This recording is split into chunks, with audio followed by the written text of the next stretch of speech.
थोड़ा पीछे से कर दो।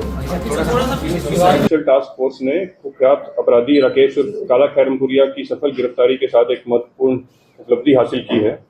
राकेश, जिसे काला खैरमपुरिया के नाम से भी जाना जाता है, एक गंभीर और हिंसक अपराधों में व्यापक रूप में शामिल था और सन 2020 में पैरोल पर रिहा होने के उपरांत भगौड़ा होकर पुलिस की गिरफ्त से बच रहा था।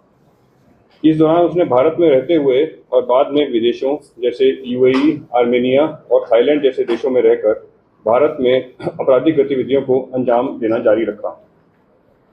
राकेश का आपराधिक रिकॉर्ड सन 2014 से शुरू हुआ और उसके ऊपर डकैती, लूट, हत्या और अवैध हथियार रखने जैसे अपराधों के लिए उपयोग अंकित किए गए। अंततः उसे 2015 में पुलिस थाना बादरा, जिला हनुमानगढ़ में एक मर्डर के केस में 2018 में आजीवन कारावास की सजा सुनाई गई और 2020 तक सजा काटने के बाद उसे पैरोल पर रिहा किया गया, परंतु उसने अभी कभी वापस रिपोर्ट नहीं किया। इस दौरान उसने गिरफ्तारी से बचते हुए हरियाणा और पड़ोसी राज्यों में अपनी आपराधिक गतिविधियों को और बढ़ाया। उसने सन 2021 में थाना भट्टूकलां, जिला फतेहाबाद में गांव दरौली में एक हत्या की, परंतु तब भी पुलिस उसे गिरफ्तार करने में नाकामयाब रही और इस अभियोग में माननीय अदालत ने वर्ष 2023 में उसे एक उद्घोषित अपराधी घोषित किया। फर्जी तरीके से प्राप्त डॉक्यूमेंट्स यूज करके उसने पासपोर्ट बनवाया और 2023 की शुरुआत में देश से फरार हो गया और विदेश में अपने आपराधिक गिरोह का संचालन करने लगा। स्थानीय गिरोहों के साथ गठजोड़ कर हिंसक कृत्यों का अंजाम दिया।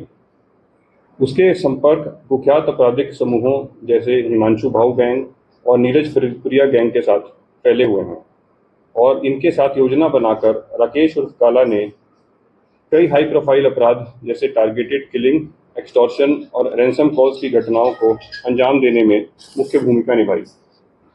प्रमुख घटनाओं में दिसंबर 2023 में जिला सोनीपत के गांव में एक सरपंच की हत्या, इस साल जनवरी में गोहाना के एक प्रसिद्ध मिठाई की दुकान पर फायरिंग, मुरथल के एक ढाबे पर दिन दिहाड़े हत्या और पिछले महीने दिल्ली के राजौरी गार्डन में एक बर्गर किंग नाम के आउटलेट पर निर्ममता से एक व्यक्ति की हत्या में मुख्य भूमिका निभाई। अभी गत 24 जून 2024 को 3 नकाबपोश हमलावरों ने जिला हिसार हरियाणा में महिंद्रा कार डीलरशिप के बाहर गोलाबारी की। हरियाणा पुलिस की स्पेशल टास्क फोर्स ने एक विस्तृत जांच शुरू की और राकेश उर्फ काला खैरमपुरिया को इस घटना के पीछे का मास्टरमाइंड पाया। जांच से पता चला कि राकेश ने हथियारों की व्यवस्था की और हमले की योजना बनाने में हथियारों के साथ समन्वय किया और उसने अपने इंस्टाग्राम अकाउंट के माध्यम से कार डीलरशिप पर हमले की जिम्मेदारी भी ली। स्पेशल टास्क फोर्स हरियाणा ने उसे ढूंढने के लिए एक विस्तृत जांच की। जांच के दौरान एसटीएफ की टीमों ने उसके फर्जी पहचान का पता लगाया, जिसके आधार पर काला ने अपना पासपोर्ट बनवाया था। एक बार उसकी पहचान स्थापित हो जाने के बाद टीमों ने उसकी यात्रा विवरण का पता लगाया और कठिन प्रयासों के बाद उसे विदेश में चिन्हित कर लिया गया। हरियाणा पुलिस की स्पेशल टास्क फोर्स के अधिकारियों ने तुरंत गृह मंत्रालय के साथ समन्वय किया और राकेश उर्फ काला खैरमपुरिया के खिलाफ संबंधित इंटरपोल नोटिस तथा अंतरिम गिरफ्तारी हेतु पत्र जारी करवाए।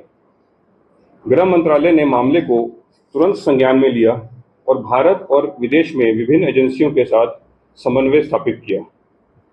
इसी बीच एसटीएफ की टीमों ने उसका पासपोर्ट, जिसे उसने फर्जी तरीके से प्राप्त किया था, उसको रद्द करवाया गया और संबंधित कानून प्रवर्तन एजेंसियों के साथ गृह मंत्रालय के माध्यम से उसकी पहचान और आपराधिक रिकॉर्ड स्थापित करने वाले आवश्यक कानूनी दस्तावेज साझा किए गए।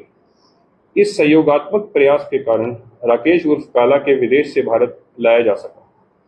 फिर एसटीएफ की टीम ने पहले से जारी करवाए गए लुकआउट सर्कुलर के आधार पर राकेश उर्फ काला को कल रात दिल्ली एयरपोर्ट में हिरासत में लिया।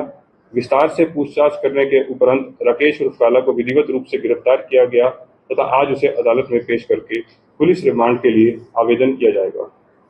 राकेश उर्फ काला खैरमपुरिया की गिरफ्तारी हरियाणा पुलिस की अपराध नियंत्रण और राज्य में कानून व्यवस्था बनाए रखने की अटूट प्रतिबद्धता का दृढ़ संदेश देती है। पुलिस संगठित अपराध में शामिल व्यक्तियों का पीछा करने, उनके आपराधिक नेटवर्क को समाप्त करने और अपराधियों को कानून के पूर्ण बल का सामना कराने के अपने संकल्प में दृढ़ है। एक मैं इंग्लिश में किसी को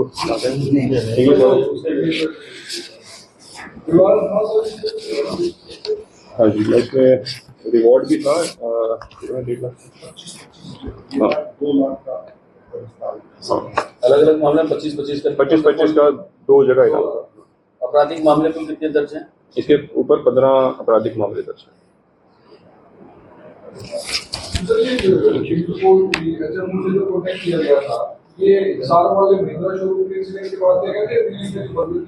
नहीं, हमारी प्रक्रिया ऑलरेडी चल रही थी इसको ट्रेस करने की। इसमें समय लगता है और उसको ट्रेस करते करते हम इसको लाने में अभी सफल। अभी किस कौन से देश में रह रहा था और आपने? ये विदेश में कहीं हमने उसको लोकेट किया था और उसके बाद उसको वहां पे डिपोर्ट कर दिया। Thailand. Any other questions? Thailand fake passport किस नाम से था सर इसका? Thank you.